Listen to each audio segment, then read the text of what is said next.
ठीक है। तो अभी तक हमने पढ़े कि फैक्टर्स क्या अफेक्ट है सुपर कंडक्टर को, और जो सुपर कंडक्टिंग प्रॉपर्टी को अफेक्ट करते हैं, और सुपर कंडक्टर क्या होता है, अभी तक हमने ये पढ़ा। अब हम पढ़ेंगे कि कितने टाइप के सुपर कंडक्टर्स होते हैं, कैसे क्लासीफाइड करते हैं, ये पढ़ेंगे। ठीक है।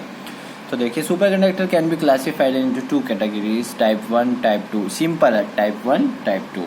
ठीक है। ठीक है। बेस्ड ऑन द मैग्नेटाइजेशन, किस बेस पे हमने क्लासीफाई किया है इसे, मैग्नेटाइजेशन के बेस पे किया है, ये याद रखना। ठीक है। तो जो टाइप 1 है उसे सॉफ्ट भी कहते हैं, टाइप 2 को हार्ड भी कहते हैं, टाइप 1 को आइडल भी कहते हैं, टाइप 2 को नॉन आइडियल सुपर कंडक्टर भी कहते हैं। तो कैसे कैसे नाम होगा, टाइप 1 को हम सॉफ्ट भी बोलते हैं, हार्ड, सॉफ्ट और आइडल भी बोलते हैं, टाइप 2 को हार्ड और नॉन आइडल भी बोलते हैं। और किस बेस पे हमने इसकी क्लासिफिकेशन की है, मैग्नेटाइजेशन के बेस पे। ठीक है।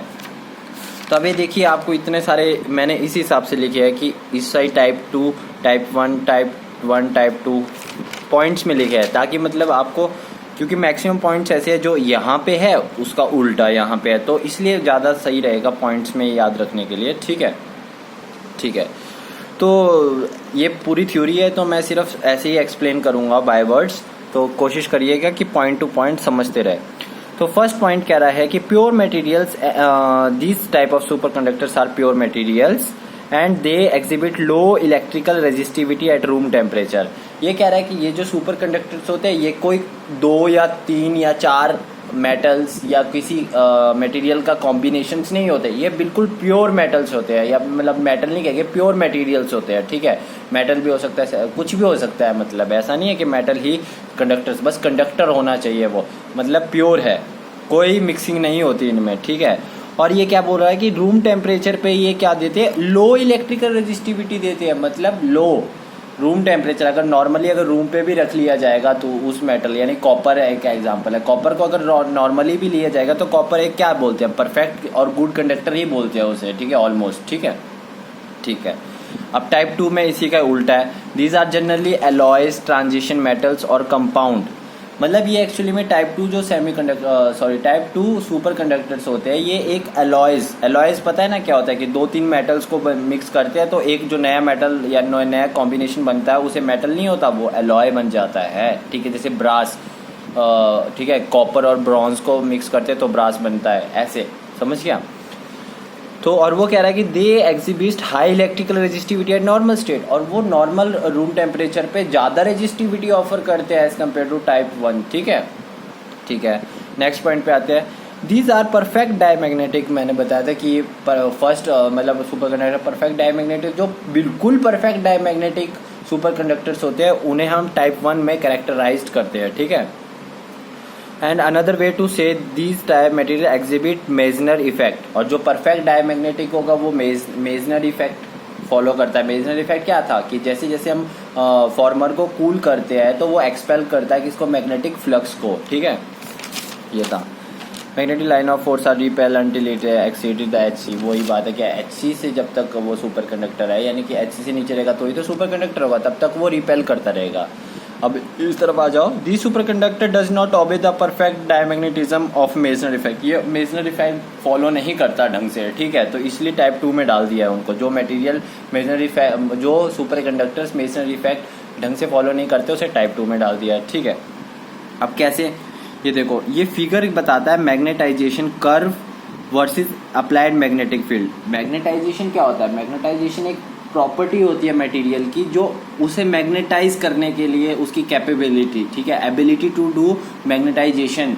Magnetisation is the ability to do magnetized. मतलब अगर मैं किसी, जैसे होता है ना, अगर एक लोहा ले लूँ, लोहे को मैग्नेट पे रब करूँगा तो मतलब कोई लोहा ज़्यादा मैग्नेट बन जाएगा थोड़ी देर के लिए, कुछ ज़्यादा, तो वो डिपेंड करता है उसकी मैग्नेटाइजेशन पावर के ऊपर। ठीक है। तो ऐसे ये देखो, जो फर्स्ट टाइप के सुपर कंडक्टर्स है उसमें ये ग्राफ फॉलो होता है कि एक मैग्नेटाइजेशन एम पे ले लिया और एच पे, एक्स एक्सिस पे अपने अप्लाइड मैग्नेटिक फील्ड ले ली, जिसे हम एच से डिनोट करते हैं। तो वो सिंपल है कि एक पॉइंट पे बढ़ता रहेगा सुपर कंडक्टिविटी, मैग्नेटाइजेशन बढ़ती रहेगी, और एक पॉइंट आएगा जहाँ पे हाईएस्ट मैग्नेटाइजेशन होगी, वो पॉइंट होगा HC, मतलब क्रिटिकल मैग्नेटिक फील्ड, जिसके बाद वो नॉर्मल कंडक्टर बन जाएगा, और उसी पॉइंट पे वो मैग्नेटाइजेशन 0 हो जाती है। ठीक है, समझ गए। और ऐसे ही इसमें है, इसमें क्या है, इसमें मैंने बोला मेसनरी इफेक्ट फॉलो नहीं करता, तो कैसा ग्राफ होगा, पहले वो जाएगा जाएगा जाएगा, एकदम जीरो नहीं होता वो HC1 पे। यहाँ पे 2 क्रिटिकल पॉइंट्स आते हैं। पहला क्रिटिकल पॉइंट पे वो मैक्सिमम मैग्नेटाइजेशन देगा, ठीक है, उसके बाद वो धीरे धीरे धीरे एक्सपोनेंशियली डिक्रीज करेगा, ठीक है। तो वो HC2 जो है वो पॉइंट है जहाँ पे उसकी मैग्नेटाइजेशन जीरो हो जाएगी। देखो HC1 पे मैग्नेटाइजेशन जीरो नहीं है, वो मैक्सिमम है, मैक्सिमम के बाद वो घटती घटती घटती आ रही। तो यहाँ पे 2 क्रिटिकल पॉइंट्स है, ओके, कितने, 2 क्रिटिकल मैग्नेटिक फील्ड पॉइंट्स है, HC1 HC2। तो HC1 को लोअर क्रिटिकल फील्ड बोलते हैं और HC2 को अपर क्रिटिकल पॉइंट बोलते हैं, ठीक है। तो देखो ये जो रेंज है ये वाली, इसमें तो वो परफेक्ट डायमैग्नेटिक मतलब सुपर कंडक्टर की तरह ही बिहेव करेगा और परफेक्ट डायमैग्नेटिक होगा। बट इस स्टेज में परफेक्ट डायमैग्नेटिक नहीं होगा और इस स्टेज को बोलते हैं vortex stage, VORTEX, vortex stage, ठीक है। आगे मैंने ढंग से लिखा है, पूरा एक्सप्लेन किया, देखो, ठीक है। तो फर्स्ट सुपर कंडक्टर क्या बोलता है कि by application of magnetic field increases up to certain magnetic field, वही, और वहाँ पे मतलब उस क्रिटिकल पॉइंट पे अचानक से जीरो हो जाएगा, ठीक है। उस पॉइंट को बोलते हैं क्रिटिकल पॉइंट्स, ठीक है, जहाँ पे नॉर्मल कंडक्टर वो बिहेव करना शुरू कर देगा। तो अब इस ग्राफ के लिए क्या बोल रहा है, इस ग्राफ के लिए बोल रहा है this graph shows that the magnetic field increase the magnitude magnetization up to certain magnetic field, मतलब इस पॉइंट तक बढ़ेगी, HC1 तक मैक्सिमम हो जाएगी, ठीक है। फिर मैक्सिमम होने के बाद, और उसको बोलते हैं called lower critical magnetic field, okay, and then gradually decrease, और फिर उसका ग्रेजुअली डिक्रीज हो जाएगा, ठीक है। और कब कहाँ तक डिक्रीज होगा, जीरो, जब तक वो जीरो नहीं होती। और जीरो किस पॉइंट पे होगी, HC2, मतलब अपर क्रिटिकल मैग्नेटिक फील्ड HC2, ठीक है, उसका नॉर्मल कंडक्टर बन जाएगा, ठीक है। फ्रॉम HC1, और ये देखो from HC1 HC2 slowly magnetic field lines of force passing through the sample. मैंने बोला था मेसनरी इफेक्ट क्या था, मेसनरी इफेक्ट ये था कि सुपर कंडक्टर को जब मैग्नेटिक फील्ड में रखते हैं तो वो एक्सपेल्ड करता है, अंदर से नहीं घुसेगी। बट जो ये रीजन बताया ना मैंने, ये वाला रीजन HC1 से HC2 तक, यहाँ पे टाइप 2 सुपर कंडक्टर्स के साथ क्या होगा कि धीरे धीरे उसके अंदर घुसने लग जाएगी, ठीक है, नॉर्मल कंडक्टर बन जाएगा ना, ठीक है। Passing through in this region sample does not show perfect diamagnetism, ठीक है, वो बताया, और इसे वर्टेक्स स्टेज बोलते हैं, ठीक है, वर्टेक्स स्टेज। और इंटरमीडिएट स्टेट भी बोलते हैं, मतलब बीच की स्टेट, ठीक है। ना वो पूरा बन पाया सुपर कंडक्टर, ना पूरा कंडक्टर बन पाया, यहाँ पे वो आधा आधा ही रहेगा, ठीक है। नेक्स्ट पॉइंट आता है the M versus H curve is reversible process, यहाँ पे रिवर्सिबल प्रोसेस है, ठीक है, और यहाँ पे रिवर्सिबल प्रोसेस नहीं होता टाइप 2 में। और ये कह रहा है critical magnetic field values of type 1 semiconductor are always very low. देखो जो ये है इसके लिए कम वैल्यूज होगी HC की, ठीक है। और यहाँ पे क्या कह रहा है HC values for type 2 super conductors are 100 times more than type 1, ठीक है, मतलब 100 गुना ज़्यादा हो सकती है टाइप 2 की क्रिटिकल फील्ड की वैल्यू, ठीक है, as compare to first type of super conductor की क्रिटिकल वैल्यू, ठीक है। नेक्स्ट पॉइंट आते हैं, इन दिस मटेरियल, मतलब फर्स्ट टाइप ऑफ मटेरियल में क्या होता है, critical current density is low, मतलब JC भी लो होगा as compare to second type of में। देखो सेकेंड टाइप में क्या हो रहा है, in this material JC is very high when compare to type 1, देखा वही।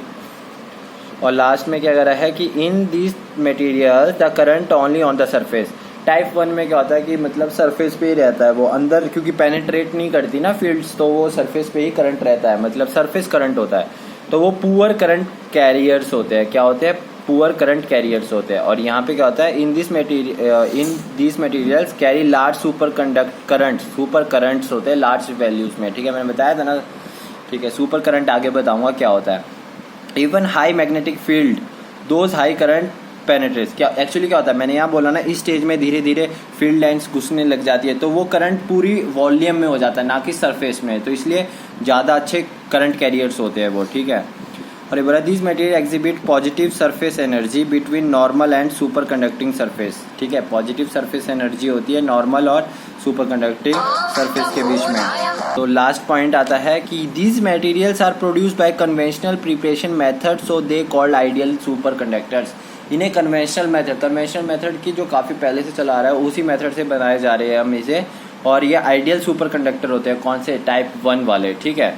अब ये टाइप 2 में पढ़ो कैसे बनते हैं। They are produced by non conventional methods, ठीक है, नॉन कन्वेंशनल मेथड मतलब मैकेनिकल ट्रीटमेंट या नए मेथड्स कुछ है, mechanical treatment such as a cold work एक मेथड है to obtain cold work method क्या है वो पढ़ते हैं टू ऑब्टेन थिन शीट्स मतलब पतली पतली शीट्स और a partially crystalline to improve JC value मतलब जेसी वैल्यू को और बढ़ाने के लिए हम उसे शीट्स में कन्वर्ट कर देते हैं ठीक है। तो उससे क्या फ़ायदा मिलता है हमें, उससे फ़ायदा ये मिलता है कि वो मतलब काफ़ी जेसी वैल्यू बढ़ जाएगी और वो हार्ड हो जाएगा, इसलिए उसे कहते हैं हार्ड सुपर कंडक्टर्स और non ideal super conductor due to the mechanical treatment ठीक है। और नॉन आइडियल और हार्ड क्यों बोलते हैं, क्योंकि उसमें कुछ स्ट्रक्चरल डिफेक्ट्स आ जाते हैं ठीक है। स्ट्रक्चरल डिफेक्ट मतलब उसके कुछ टूट जाएगा अंदर से, कुछ भी हो सकता है ठीक है। Therefore these sample carry high JC value बता दिया। These non-ideal superconductor exhibit hystereous curve like ferromagnetic material और इनका अगर hystereous loop या curve निकाले तो वो बिल्कुल डिट्टो वैसा आता है टाइप 2 का जैसे ferromagnetic materials का होता है। बताया ना hystereous, पता है ना कैसा होता है, ऐसे कुछ कर्व होता था, ऐसे होता था, बताया था ऐसे ऐसा जो कर्व होता है उसको बोलते हैं हिस्टेरियस। वो भी बिल्कुल सेम वैसे ही आता है जैसे फेरोमैग्नेटिक मटेरियल्स के आता है, वो डिटेल में पढ़ेंगे जब ये चैप्टर पढ़ेंगे। और the only alloys known up to, अब एक ऐसा अलॉय भी है जो है तो अलॉय पर वो आता किस में है, टाइप 1 सुपर कंडक्टर्स में आता है, तो वो है TaSi2। याद रखना है तो रख लेना, नहीं तो ज़रूरत नहीं है वैसे। और ईजी कैप्योर मेटल्स एल्यूमिनियम ये भी, और यहाँ पे तो अलॉयज ही आती है ठीक है। तो ये हो गया आपका टाइप्स ऑफ ठीक है। अब एक वीडियोस बनाऊंगा जिसमें मैं ये बताऊंगा न्यूमेरिकल्स ठीक है। ये यहाँ तक हाफ ऑफ चैप्टर हो गया है कंप्लीट, बाकी 2 टॉपिक बचते हैं मेन वो आगे कराता हूँ ठीक है। ये ज़्यादा नहीं है, बस इसको एक बार पढ़ लेना तो आपको समझ आ जाएगा। अगर पीछे समझ आया तो ये भी समझ आसान हो जाएगा। इसमें बस यही है कि कौन सी अगर ऐसी चीज़ होगी तो टाइप 1 हो जाएगा, उसका उल्टा होगा तो टाइप 2 हो जाएगा, तो ईजिली से समझना। ओके।